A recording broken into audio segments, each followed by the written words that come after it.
Perkenalkan, nami abdi Tasbila Sabila Unpa, abdi melanjutkan moderator. Ya. Assalamualaikum warahmatullahi wabarakatuh. Perkenalkan, nami abdi Andika Jagdipana, abdi merankan Rama. Nami abdi Fandi Winardi, abdi berperan sebagai Semar. Kenalkan, nami abdi Dava, abdi merankan tokoh Gareng. Perkenalkan, nami abdi Samar Fernando Cielo, abdi memerankan karakter Rahmana. Perkenalkan, nami abdi Ariana Siti Herawati, abdi merankan Bumadi.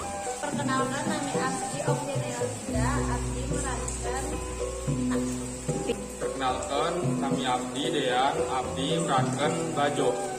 Perkenalkan, nama abdi Najmin, abdi merankan Anjani.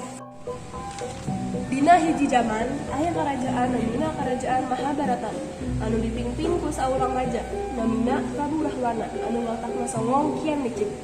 Dina hiji dinten, sang Prabu Rahwana miyos ka paramal kanggo maos nasib anakna nu hirup rejeung jeung dulurna. Hei dukun Anjani, ramalkan nasib anak aing. Wijaya ngaranna Ramal Wijaya. Ayeuna ulah lami-lami. Sumangga, isi formulir sarta bayar administrasi ngati heula.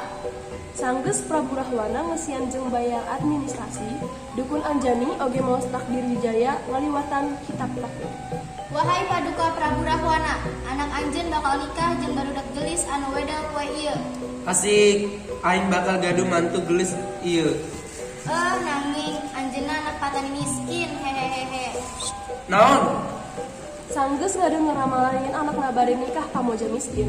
Rahwana murka ka dukun Anjani, nanggung nampiaskeun amarahna. Si sialan anjeun, geus aing pantes ngaramal oge ah. Aing sumpahkeun budak anjeun bakal nikah sama mojang eta. Teu bakal. Manten sudi aing gaduh mantu miskin. Bikin era wae, dalah dilar wae anjeun ditu. Sanggeus maihan dukun Anjani, Prabu Rahwana nyaruan raktian negara sareng ajuan tiba di Prabu. Sialan anak aing teh keuing nikah jeung mojang miskin. Gareng, woi ka dieu. Aya naon Baginda? Pikir abdi daftar sadaya anak awewe anu pedal po ieu. Daftar sadaya anak awewe disangkuna deui ieu. Lah mendeng abdi terang. Abdi kan lau. Heh, enggal telah diterang ulah sampai aya anu tinggaleun. Siap bos. Waktos langkung gerang ngegentos muni nanging kagelisahan angger kaneh tetep di hati sang Prabu Rahwana. Hampir poe muni akhirna gareng dongkap. Lapar Baginda, ieu daftar hiji anu medal poe ieu jumlahna aya 10. 3 turunan kerajaan sanes, 4 keturunan dewan menteri, 2 keturunan hulu, duku sesana, turunan rahaya jelata. Bila diterang seluk-beluk si turunan raja jelata, rugi ka akar-akarna aing gancang. Asem, siap Baginda, siap. Gareng mios kanggo bilih diterang seluk-beluk si anak awewe kasebat pantos ku anjeunna miwara anak buahna barang ngegentos beugi jinten teras ngagentos atau sababaraha dinten anak buah gareng kecan keneh ngirimkeun laporan. Dina hiji dinten wanci Prabu Rahwana peduli mios margi aya panggero alam gareng dongkap sembari ngabantu katumpukan kertas kalawan buru-buru. Baginda, lapar Baginda. Ieu laporan seluk-beluk mojang eta.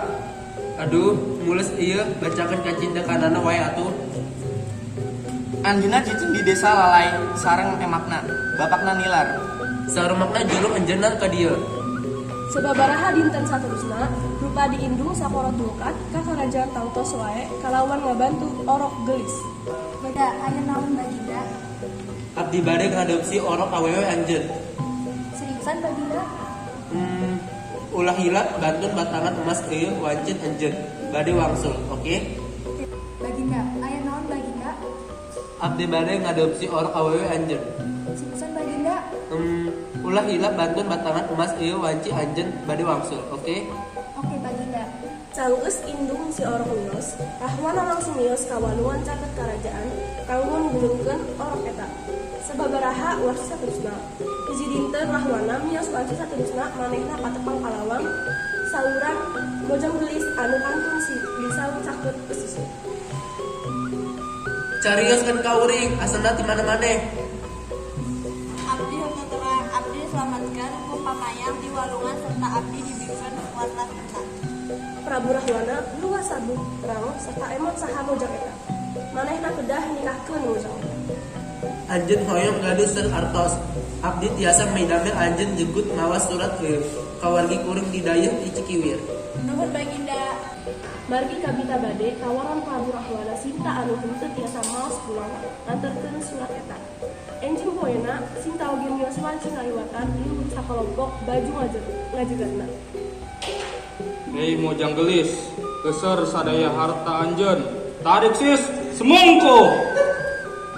Abdi henteu ngabogaan naon-naon. Tulung ulah ganggu abdi. Sarta leres wae baju henteu mandak hata marehanana ngan gagaduhan hiji serat. Ieu naon teu neng gelis. Hiji serat imah bapa anjeun.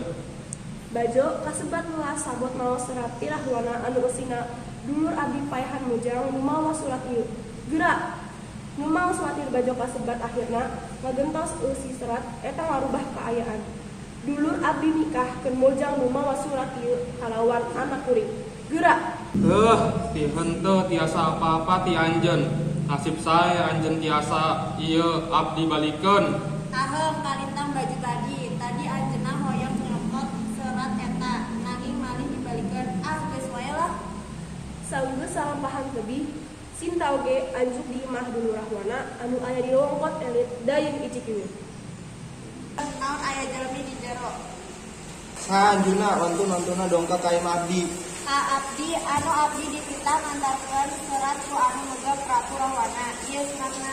Dieukkeun suratna engkon abdi maos.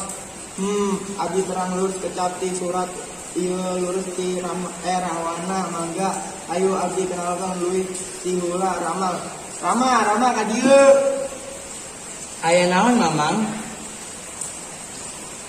Menyempatkan diri anjuna mojang. Abdi Sinta. Abdi lama. Maranehana silih panetu sapertos tresna di pertempuran KMG.